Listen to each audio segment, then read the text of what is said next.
Let's use the I do philosophy to discuss maintaining and documenting the relationship. Next, should the relationship fail, we will part friendly. Yes, it is possible to part friendly. Stay with me, and we will discuss how.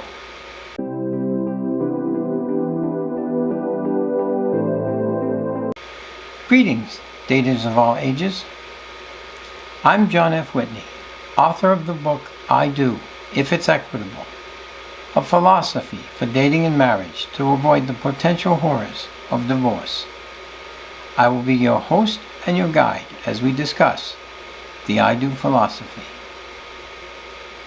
This is Section 2, Video 8 of 9.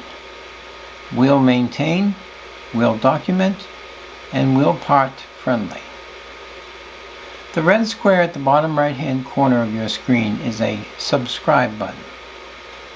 If you feel I am doing a good job, please consider clicking that subscribe button anytime during this video. We'll maintain. Maintaining the relationship.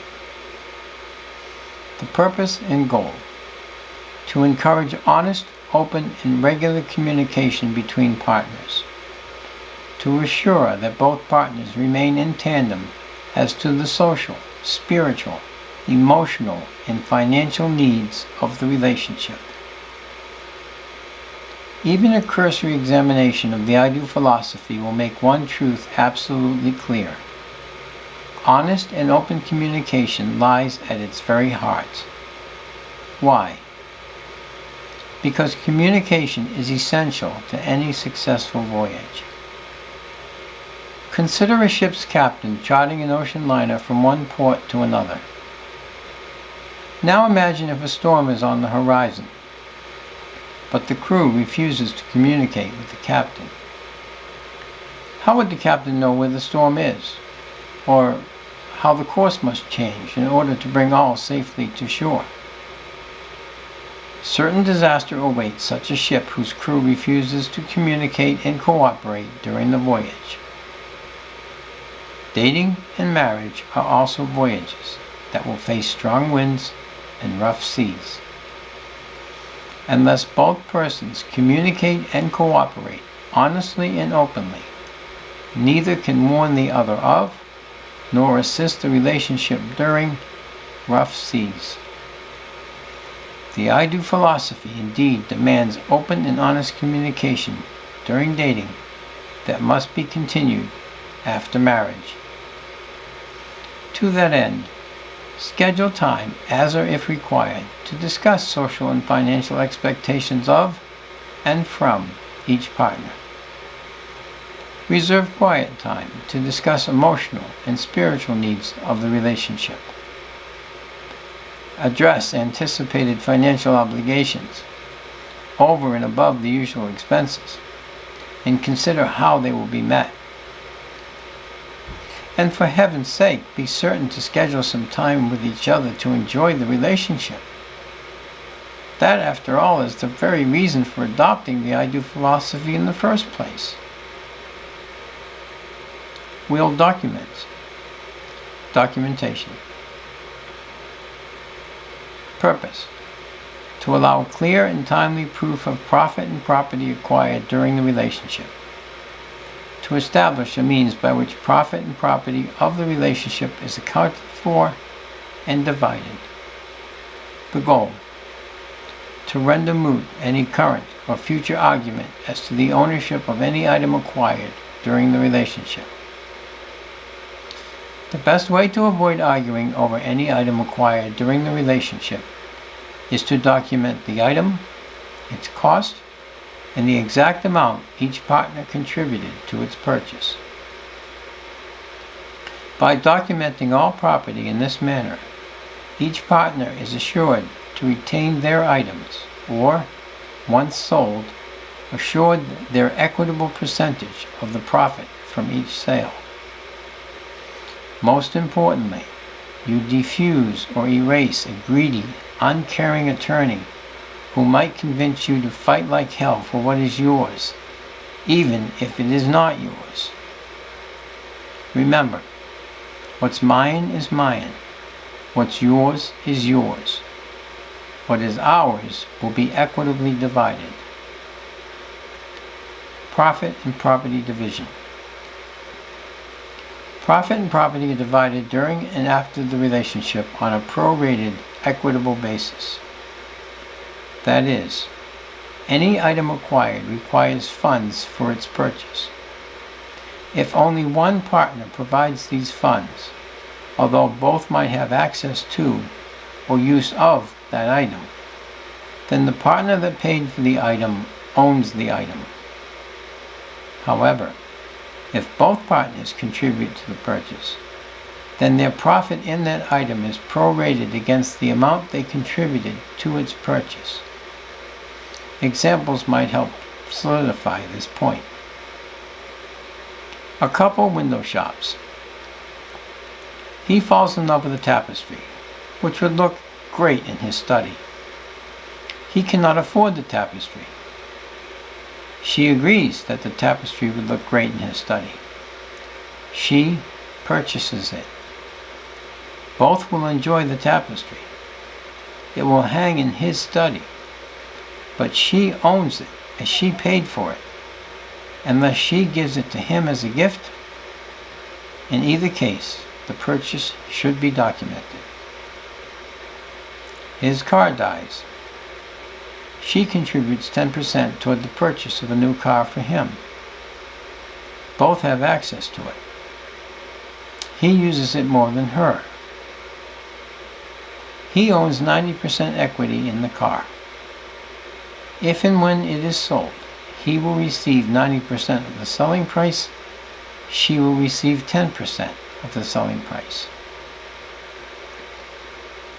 A word to the wise. The I-do philosophy demands common sense be applied, especially in the area of documentation.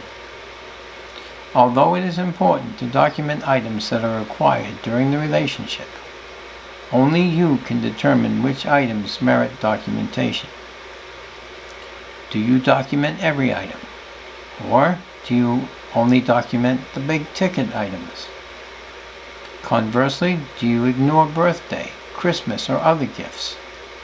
Do you ignore inexpensive items? Do you ignore items under a certain dollar amount? You decide. The I-do philosophy requires that income issues be addressed before marriage. Income responsibilities which each spouse had before the marriage are their responsibility after the marriage.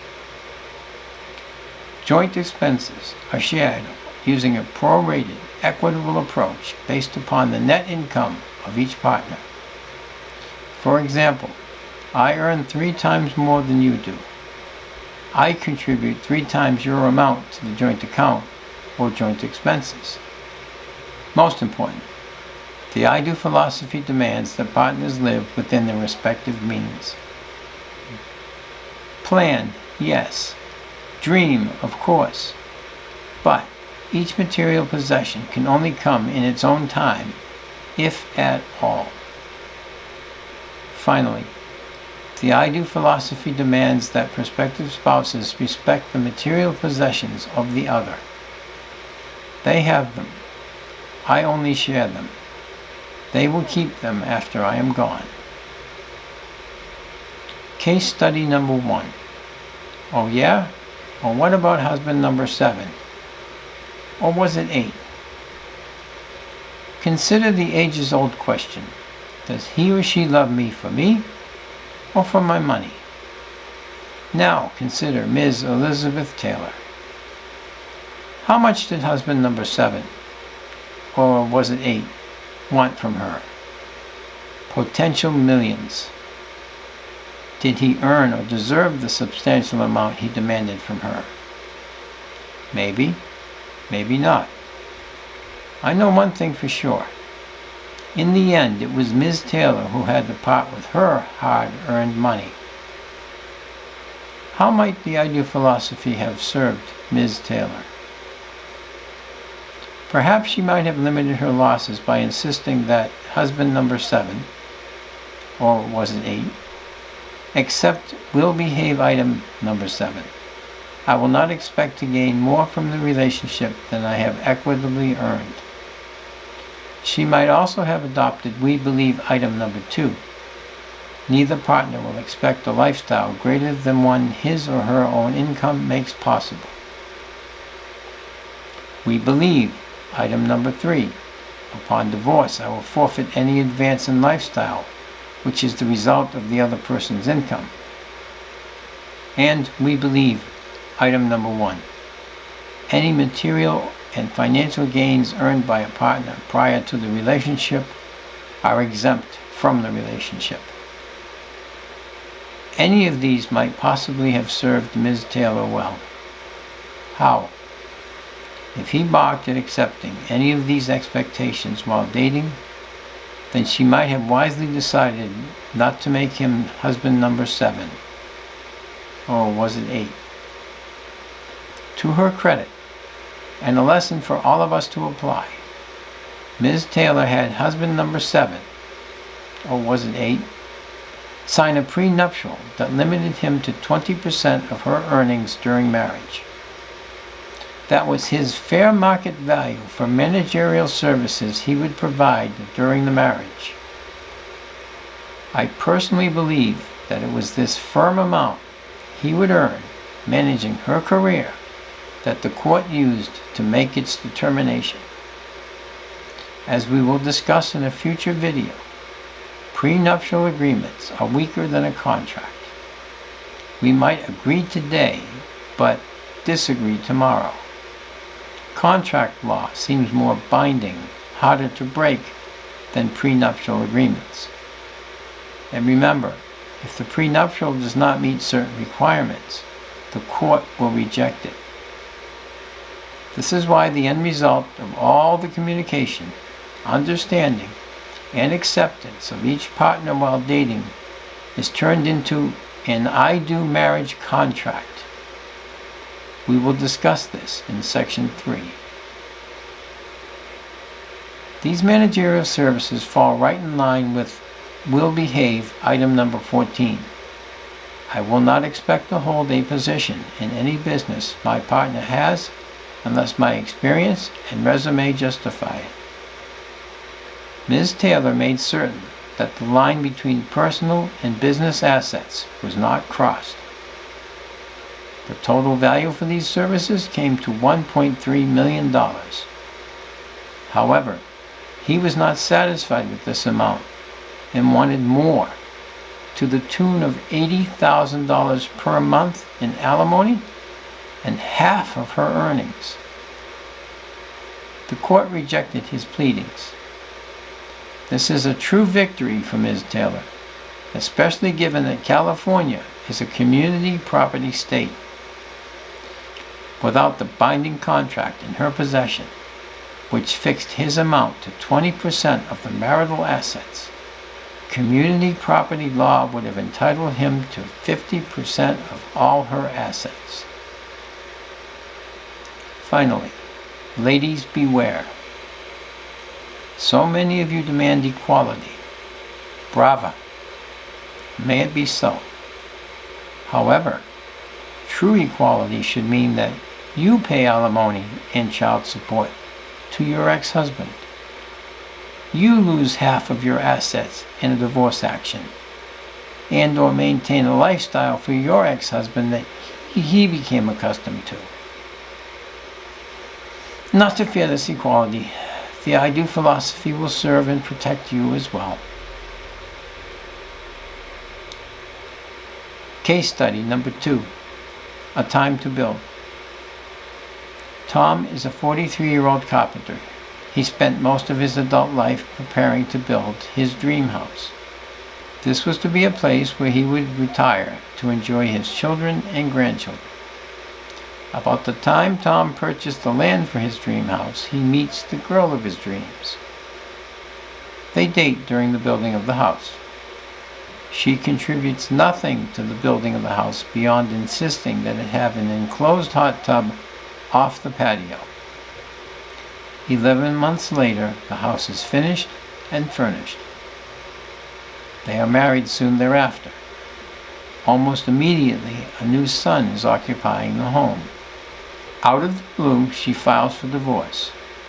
As part of the divorce decree, she gets the house. Tom is heartbroken, financially devastated, and depressed.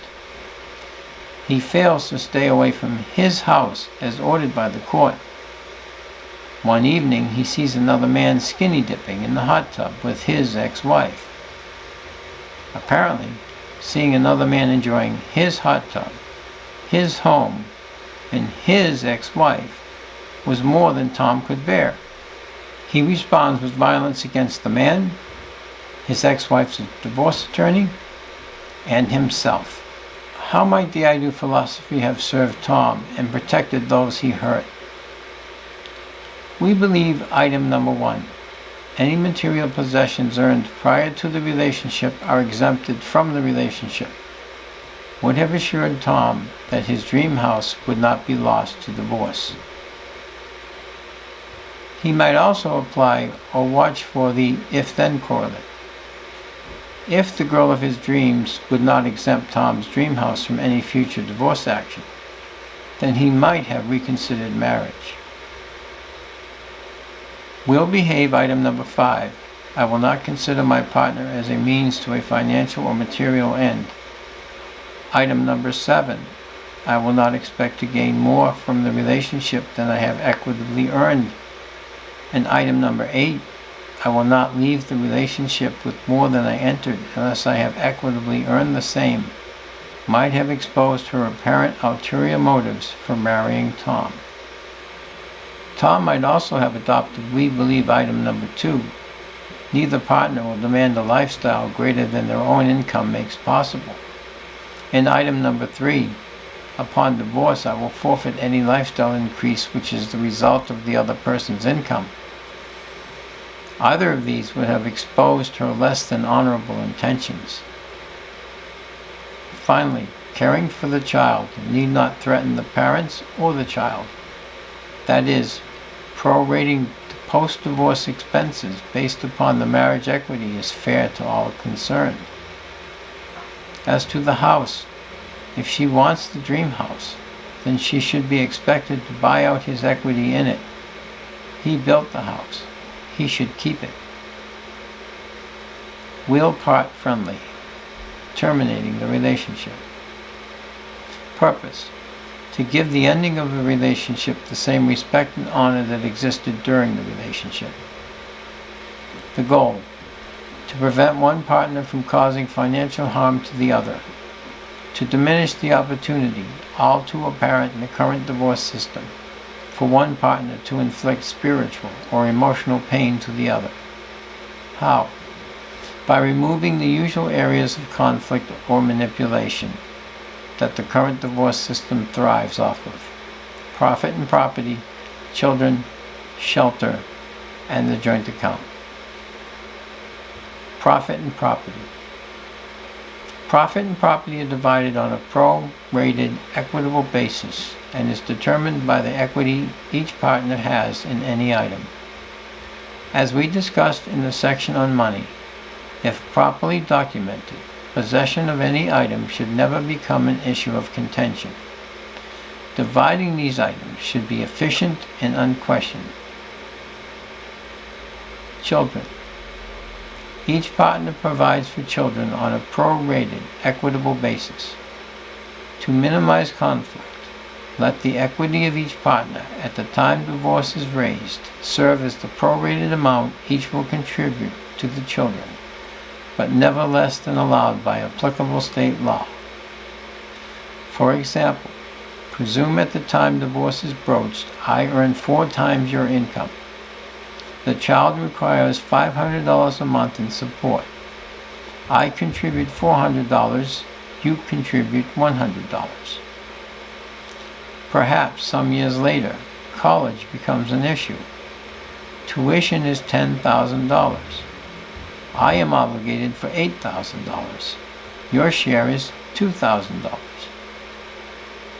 Shelter. The path of least resistance would dictate that the home address be maintained by both and used by both until it is vacated by both. However, if this is not possible, a different residence for one partner can be obtained on a prorated basis until the divorce is final. Or, a partner can choose to vacate the home address at their own expense, but must still maintain their prorated payment to the home address until the divorce is final. Joint account. Once divorce is broached, divide the joint account on a prorated equitable basis. For example, my equity is 4 times yours. There is $10,000 in the joint account. I receive $8,000 and you receive $2,000. At this point, no further deposits are made into the joint account. Modifications.